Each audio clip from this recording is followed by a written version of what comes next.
Okay, children, on page 99, the stanza, for simple sheep, such and such are daffodils. अब poet किसका example दे रहा? Sheep. उसने sheep को क्यों? Because sheep is an innocent animal.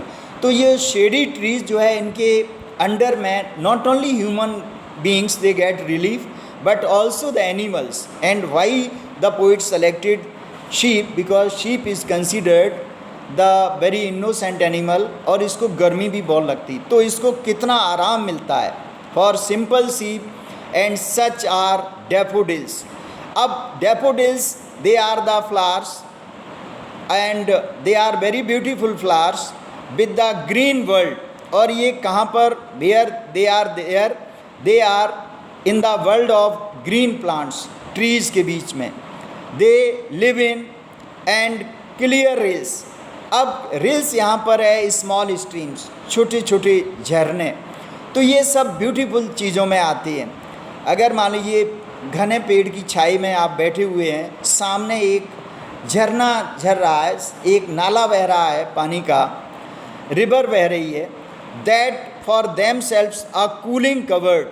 तो cooling covered का मतलब है shelter of bushes make against hot season. इस हॉट सीजन में जो शेल्टर ऑफ बुशेस, झाड़ियाँ हैं, जो छाएदार पेड़ हैं, वो कितने हेल्पफुल होते हैं. The mid forest break.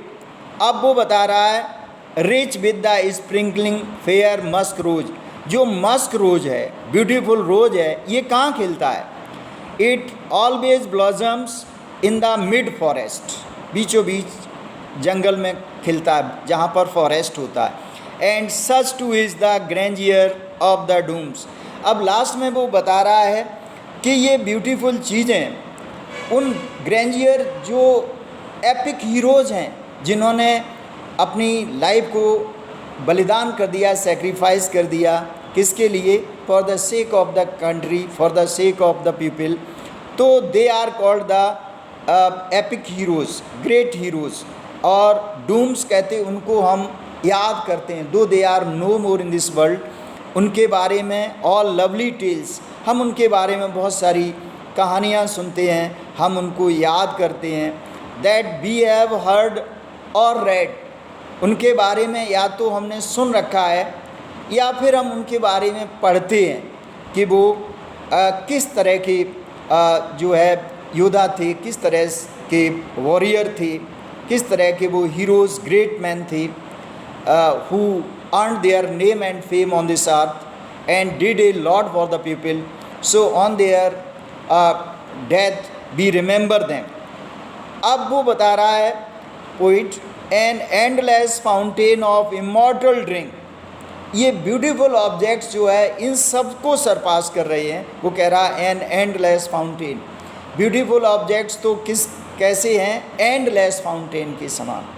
ऐसा फाउंटेन जिसका कोई भी एंड ना हो. Immortal drink. और ऐसी immortal drink means the kind of drink है जो अमृत कहते, nectar. Immortal drink pouring into from the heavens brink. और ये कहाँ से?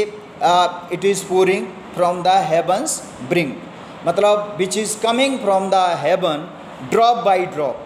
तो now the poet is telling that how beautiful objects, they are making our life happy, not only of humans but even of the animals. And for that, in this stanza the poet has given the example of sheep, the innocent animal. Then he is describing the beautiful objects like daffodils. Uska example diya hai.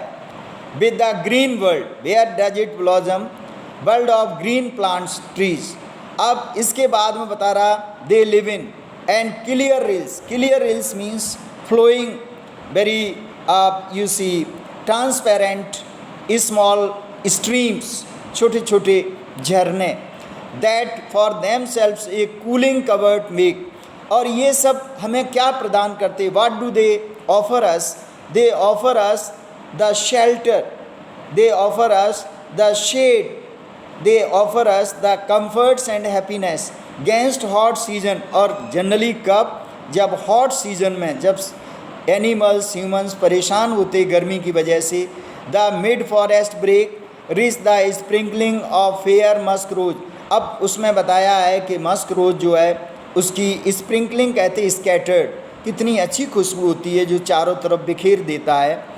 And such too is the grandeur of the dooms. अब वो इनकी भी compare करता है कि जो हमारे epic heroes हैं who did very heroic deeds in the past, though they are no more, but we listen about hear their tales and we also read about them. तो वो बता रहा है कि ब्यूटीफुल ऑब्जेक्ट्स जो है इन सब को भी सरपास कर जाते हैं, इन एपिक हीरोज़ को भी। और ब्यूटीफुल ऑब्जेक्ट तो उस एंडलेस फाउंटेन के समान है जो इमॉर्टल ड्रिंक कहते हैं, जो नेक्टर अमृत जिसको पीने के बाद आदमी अमर हो जाता है, pouring unto us from the haven spring. और अमृत, वो अमृत जो स्वर्ग से from heaven drop by drop नीचे गिरता है, which comes on the earth drop by drop. So I hope you understood, and when I explain the whole poem you will be very clear to know it. Thank you.